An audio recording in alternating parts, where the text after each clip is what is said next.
YCP పార్టీకి సంబంధించిన ప్రతి ఒక్కరు కూడా న్యూసెన్స్ క్రియేట్ చేస్తూ ఏదైతే కంటికి కనిపిస్తున్న పథకాలు అమల్లోకి వచ్చినా కూడా ఏవి జరగట్లేదు, ఎన్డీఏ ప్రభుత్వము ఏవి చేయట్లేదు, ప్రజల్ని పట్టించుకోలేదు అని చెప్పి అవాస్తవాలు మాట్లాడుతూ ఏదైతే సూపర్ 6 ఏం చేయలేదంట, పథకాలు ఏమి ఇవ్వలేదంట, అసలు ఈ సంవత్సరము ఏ పనులు కూడా చేయలేదని చెప్పి మాట్లాడుతున్నారు.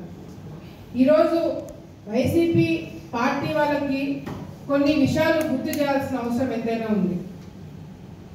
చంద్రబాబు నాయుడు గారు ఏదైతే పెన్షన్ గతంలో మీరు ఇవ్వలేని పెన్షన్లు పెంచడము, ఒకే రోజు పంచడము చేసే సత్తా ఉన్న పార్టీ ప్రభుత్వం ఎన్డీఏ ప్రభుత్వం.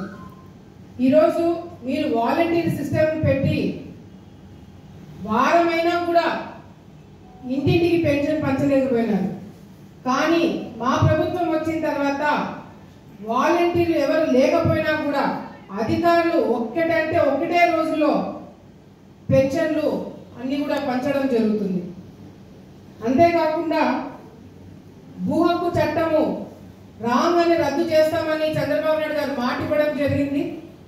అధికారంలోకి రాగానే భూ హక్కు చట్టాన్ని కూడా రద్దు చేయడం జరిగింది.